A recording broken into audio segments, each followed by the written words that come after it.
What is good, you guys? We are back with another video. I'm back at home after 2 days off. I was at a tournament, went 3-1, but lost. And I did championship round or whatever you gotta call it. But I'm back here, not in the fucking diabetic ride no more. Just face to face cam. You know the vibes. You know what I'm saying? And I was gonna talk about the Hawks Sixers game if the Mavs won, but they didn't. So all I'm gonna say about that is, Trae Young is great. But if the Sixers do what they did in the second half, I feel like this series will be very quick because, man, that defense was swarming in the second half. And the Hawks made 23s and only beat them by, I think, 4 or 5. So they played really good in the first half, and I don't know if they can do that again. So I say Sixers in 5 or 6, really, because what they did in that second half was insane. The defense Ben Simmons has was insane. But Trae Young played really good. John Collins stepped up. Clint Capella didn't get in foul trouble like I thought he would, like kind of Yusuf Nurkic with Nikola Jokic. He didn't get in that type of foul trouble, but if Joel Embiid keeps putting pressure on him, he probably will. But that's all I got to say for that game, man. We know, you see it. I got to talk about it. You see it, bro.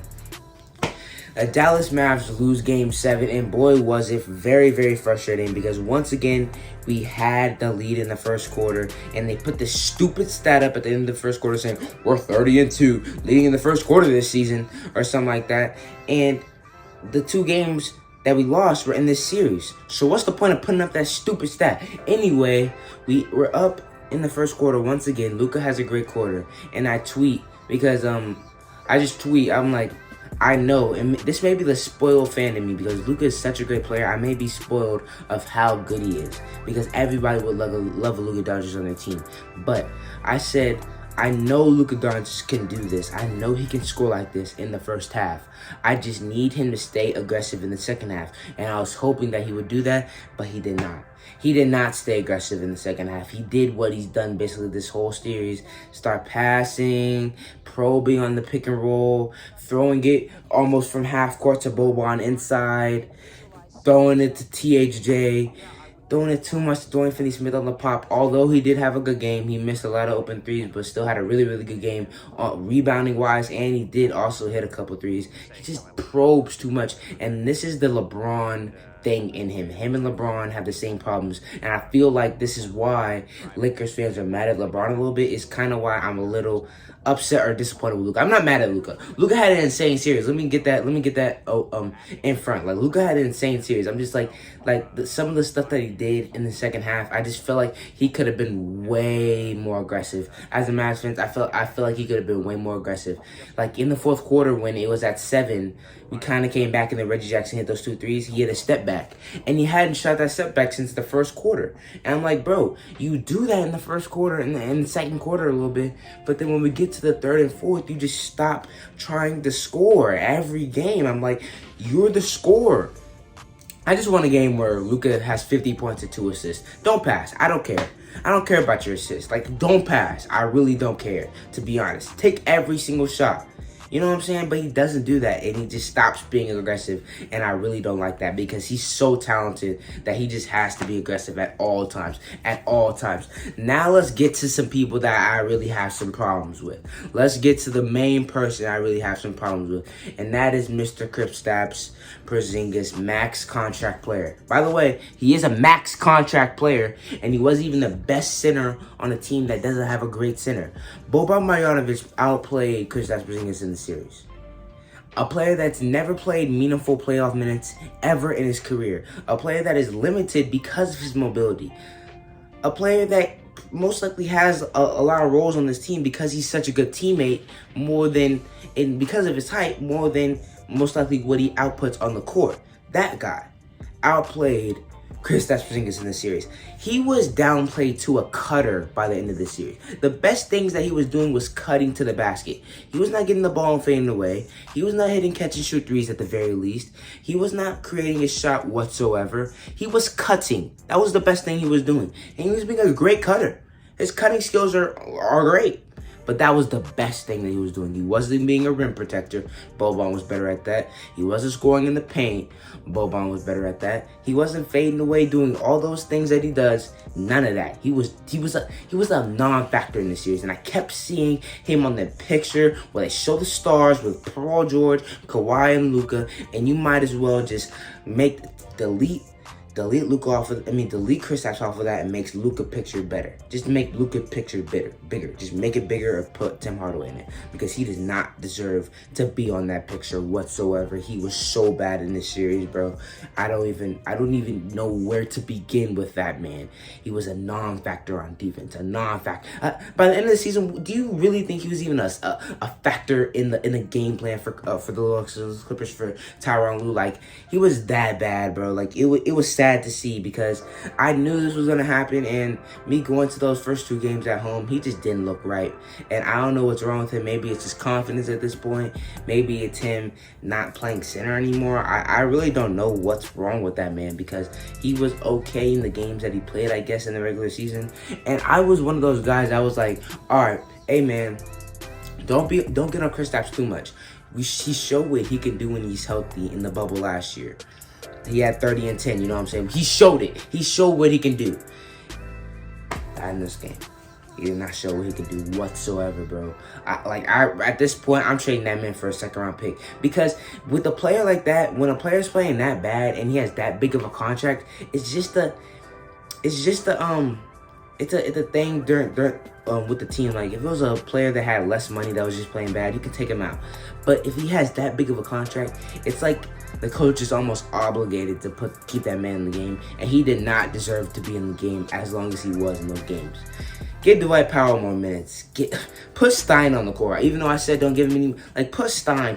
Keep Brunson in longer. Don't put Josh Richardson on the court. We're gonna get into him. Don't put Josh Richardson on the court, and that will be a GM issue that I'll talk about in a little bit as well. Don't put Richardson on the court. None of them. Just take him out, bro. Like, he was just not good whatsoever. Now let's get to Rick Carlisle, my boy. Because this series, and in history, Tyronn Lue has been known as a coach that has been carried by LeBron, and his legacy and just the reason why he's here is because of LeBron James. And well, he outcoached Rick Carlisle this series. He really, really did. From Game 3 to Game 7, Tyronn Lue outcoached Rick Carlisle. And the biggest thing I have to say about Rick Carlisle first is something that my dad noticed before me, and it was like, why is Dwight Powell not playing? He was a starter before he got hurt, and when he was in the game these series, he didn't look hobbled. He didn't look different. Maybe he wasn't as athletic, but he's still a very, very good NBA player. And the fact that he was buried in the rotation, and Willie Cauley-Stein was getting more minutes over him, like that's just mind-boggling to me. That doesn't make sense. Willie Cauley-Stein, the best thing about him is that he's at best an average lob threat. Dwight Powell gives you energy, he gives you offensive rebounds. He can roll to the basket just as well as Willie Cauley-Stein.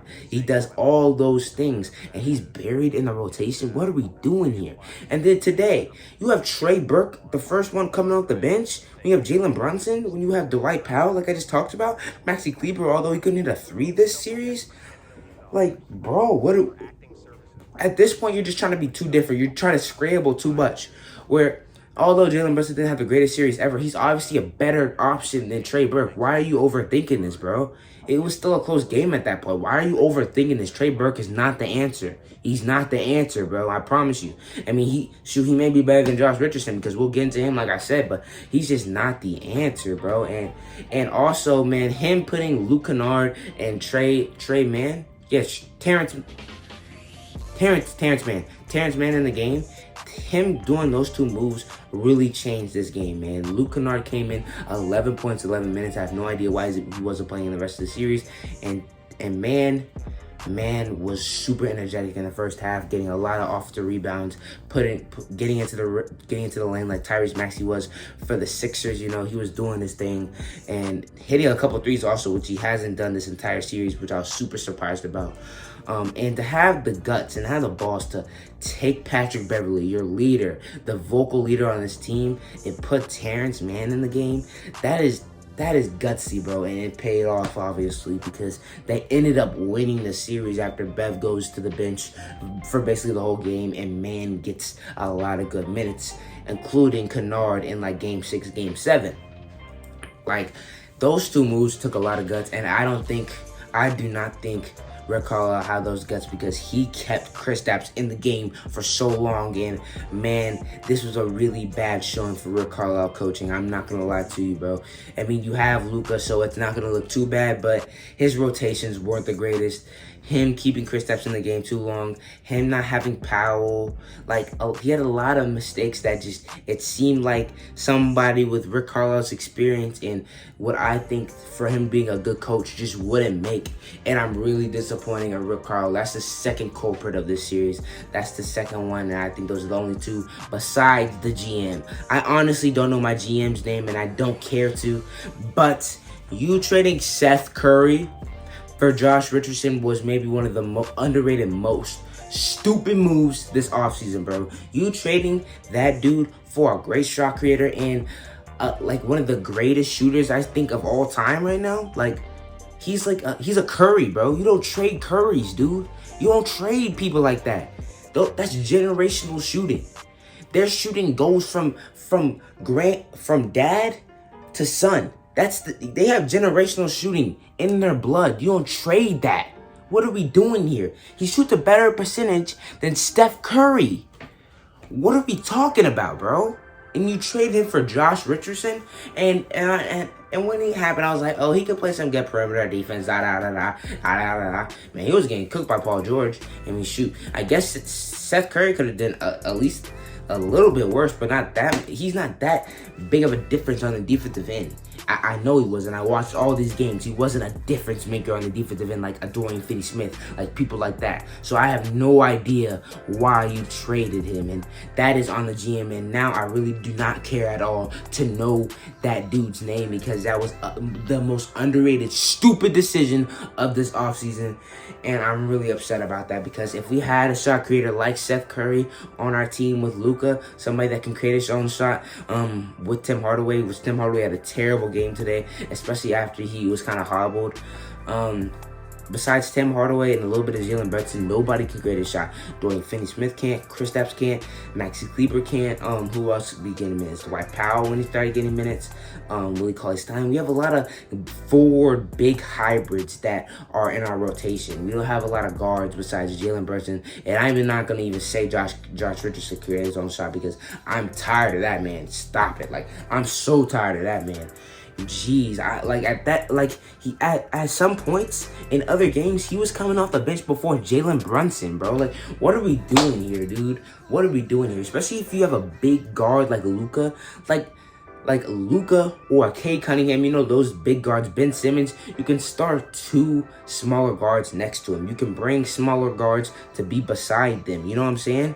And you weren't taking advantage of Luka's size at the point guard position. You can have a Jalen Brunson that can get off his dribble and be quick getting into the lane. You don't have to have size when you have such a big lineup. We have the biggest lineup maybe of all time. 6'9" Luka. Dorian Finney-Smith, I think, is 6'8". Boban, 7'4".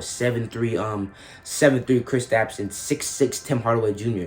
If you take Tim Hardaway Jr. out and you put 6'1" Jalen Brunson in, now he's just the shortest guy, and we have 6'9" plus people on the court with him. We don't have to have size. And I was like, maybe that's the reason why you don't put him in, but that makes no sense because we have the biggest lineup in the league and they've been running small ball all series. What are we doing, Rick? Come on, Rick. Oh, man.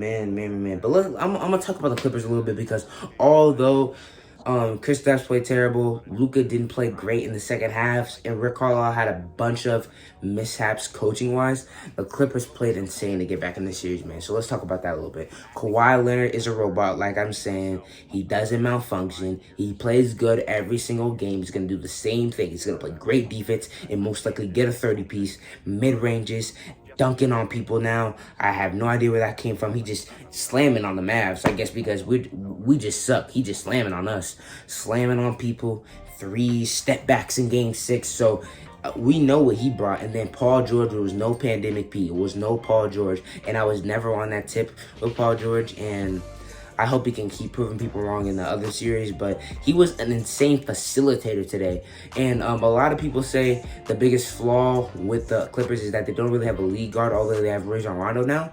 And man, Paul George stepped up and was kind of filling that role a little bit in today, having 10 assists, I think, and just being kind of a facilitator with the shot being off a little bit. Nicholas Batum, a great role player. Reggie Jackson and Marcus Morris were the two people that really closed out and really killed all hope for us coming back. Reggie Jackson with 2 big threes, and Marcus Morris with a 3 in the corner, left his hand up for about 10 seconds, and the game was over, and I left after that.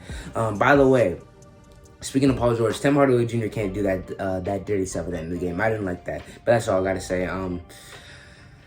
Yeah, man, the Clippers versus the Jazz. I have the Clippers in 7 because they just have more star power, and I feel they may play Rudy Gobert out this series with the small ball lineup. Although Boban was good in it. Actually, if Boban was good in it, I guess Rudy Gobert would be fine. Never mind. If Boban was okay in it, I think Rudy Gobert would be fine, but he may be less of a factor because they're so good shooting the 3, and Kawhi and PG are super good at driving hard to the rim.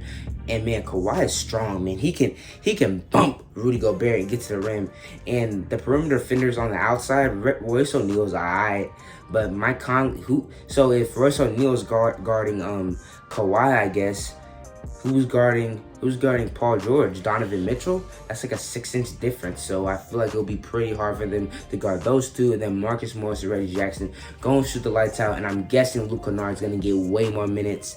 And I don't know when Serge Ibaka's coming back, but Luke Kennard's going to get way more minutes with his performances in the last 2 games. And Trey Mann is also going to get those minutes too. Nicholas Batum is going to shoot well, okay, as well. So I feel that the Clippers will win in 7. I was thinking either team that won the series was going to beat the Jazz, in my opinion, because, man, the Grizzlies played hard against them, and maybe I'm being stupid about the Jazz and I'm being a hater or something, but I feel that the Clippers and Mavs both just had too much star power for those guys. You know what I'm saying?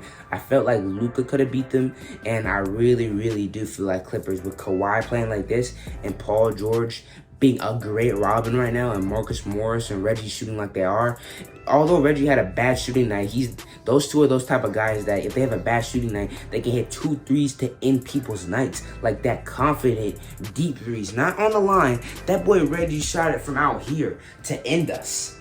Man, that's confidence. And to have those two be your 4th and 5th option scoring-wise, that's huge, bro. So, maybe Zubac gets more minutes in this series because of Rudy Gobert being a great pick-and-roll guy, and maybe Morris is not ready for that type of stuff because although Boban is great, him in the pick-and-roll, he's just too slow. But Rudy Gobert coming off that heat, and he's ready to get vertical too. So maybe that'll play Marcus Morris out the game, and Zubac goes in or Batum goes out. I don't know how that works. So maybe I'm thinking that it'll be more of a mismatch for the Clippers, and it's more of for the Jazz, and it's more of a mismatch for the Clippers, and they have to go big with Zubac, and then in that pick and roll, Mike Conley, even though Zubac is bigger, Zubac can't handle that Conley Gobert thing, bro. I ain't gonna lie to you. Hopefully Ibaka's back and give you another option, and I don't know why DeMarcus Cousins didn't play, but I don't think he'd be any better than Zubac. But anyway,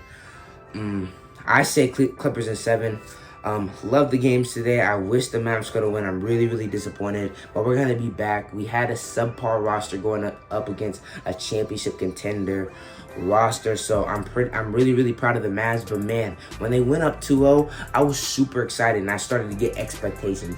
If the Mavs won 1 and lost 1, if they didn't go up 2-0, I wouldn't have been as upset. You know, when they went up 2-0, I started actually having expectations because in this series, although I did say Mavs in 7, was I super confident in it? No. Was I going to be mad that they lost? No, but now I'm mad because they got up 2-0 when it feels like we let them have it. You know what I'm saying? We let them have it. We let Tyronn Lue outcoach supposedly a really, really good coach.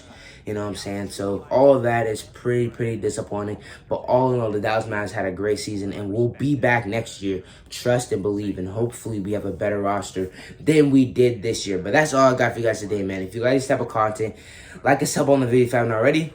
And I'll see you guys next time.